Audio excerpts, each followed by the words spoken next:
lazima tusimamie matumizi bora ya fedha. Lazima tusimamie matumizi bora ya fedha za serikali. Lazima tusimamie matumizi bora ya fedha za umma. Nimepita katika baadhi ya halmashauri, nimekutana na kasoro hizo, na niliwaelekeza waziri wa utumishi na waziri wa TAMISEMI, watu wakiiba mahali, wameiba Tarime, msiwahamishie kwingine, wafukuzeni. Mwizi, mzembe, mvivu, wala tusihangaike, wala tusiwe na uso wa huruma. Unamhamisha nini? Kwa nini mwizi akaibe na kwingine? Hata kama alishahamishwa, mrudisheni, fukuzeni. Nilipita sehemu moja nikakuta wamegawana milioni 300 fedha za mradi wa maendeleo, wamegawana. Nikapita kwingine nikakuta wamegawana zaidi ya milioni 400. Waliposikia ziara wakazirudisha. Nikamwambia hata kama wamezirudisha, fiekeni wote.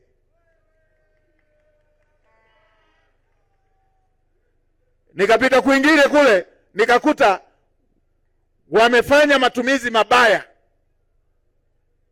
na wapo kazini na wameomba fedha zingine, na wenyewe niliwaambia kamateni, wekeni ndani, msiwatoe mpaka hizo fedha zirudi.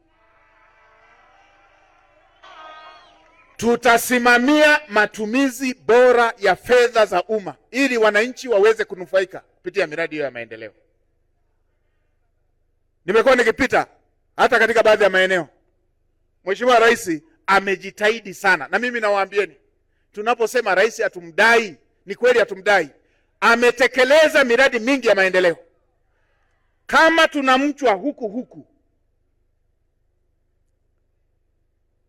hatua zinazotakiwa kuchukuliwa ni kukabiliana na mchwa hao. Na mimi kama msimamizi wa shughuli za serikali, hiyo ni moja ya kazi nitakayofanya. Unapita eneo, Mheshimiwa Rais amejenga ndani ya miaka takriban 4, na mimi niwaambieni, katika maombi yetu kila mtu kwa imani yake tumuombee kiongozi huyu, kwa sababu hii kazi ingekuwa nyepesi ingeshafanyikaga siku nyingi. Nitawapa mfano tu. Miaka zaidi ya 60 ya uhuru tulikuwa na halmashauri zaidi ya 100 hazina hospitali ya wilaya. Yeye kajenga ndani ya miaka 4 zaidi ya hospitali 110 za wilaya.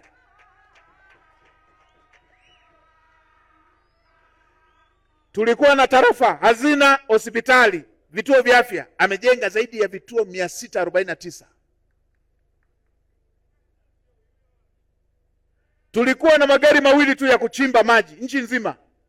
Ndani ya miaka yake 4-5 hii amenunua, kila mkoa una gari lake la kuchimba maji. Nimeenda Arusha pale, nikakuta pale Namanga wamechimba maji mita 300 kwenda chini, viwanja 3 vya mpira kwa kutumia magari hayo walionunuliwa. Kila mkoa una gari lake, kila ukanda una gari la kuchimba mabwawa, kila ukanda una gari la kupima maji yako wapi. Amefanya kazi kiongozi. Sasa na maeneo mengine mengi yakiwemo, kila hospitali za rufaa zimepelekewa MRI, kila hospitali za mikoa zimepelekewa CT scan.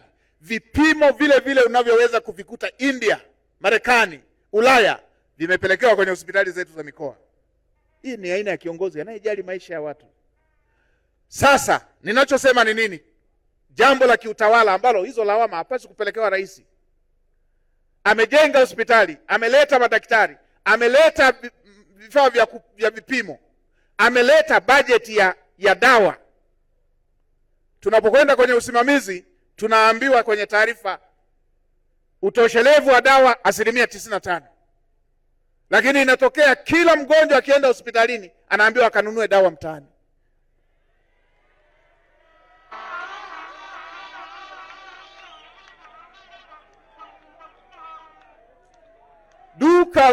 Duka la mtaani linapata wapi dawa ambayo serikali haiwezi kuipata? Kama sio hizo za serikali mnazipigisha chepuo zinaenda huko.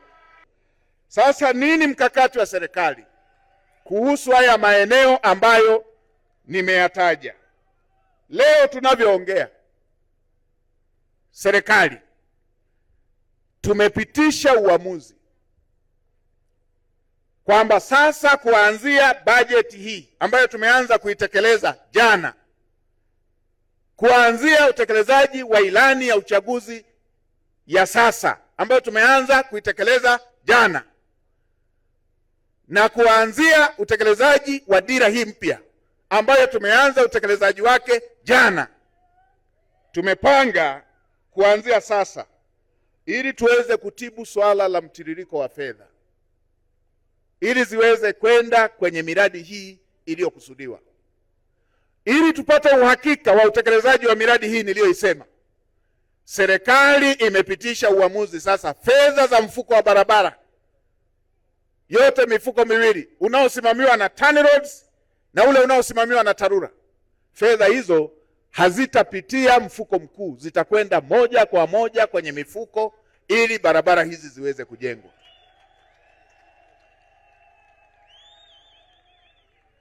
Hivyo hivyo na fedha zinazokwenda kwenye umeme, fedha zinazokwenda kwenye mfuko wa REA hazitapita mfuko mkuu, zitakwenda moja kwa moja REA ili kuweza kusambaza umeme kwenye vitongoji ambavyo bado havijapata umeme.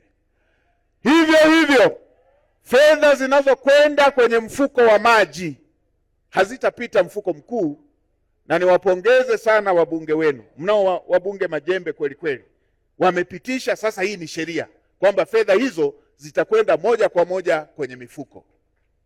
Kwa maana hiyo, ni kuelekeze Mheshimiwa Waziri wa Ujenzi, waite wakandarasi ambao walishaondoka site warudi site, na endeleeni kuwalipa fedha waendelee kutekeleza hii miradi.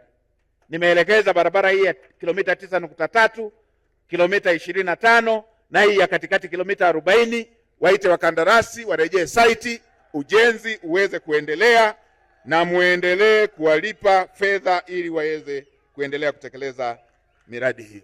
Lakini nimeelekeza pia, nilipokuwa pale Rorya, ndani ya mwezi huu watoe matangazo, kwa sababu Mheshimiwa Rais alishatoa ruhusa, alishatoa ridhaa ya kutafuta mkandarasi, akapatikana mkandarasi alikuwa wa gharama. Sasa tumeanza mwaka mpya wa fedha, toeni tangazo hilo, pateni mkandarasi haraka ili sehemu ya barabara hiyo na yenyewe kilomita 27 na kuendelea kule kuelekea mpaka mpakani na yenyewe ianze kujengwa. Kwa hiyo ndugu zangu wana Tarime, na nawaomba tusikilizane vizuri,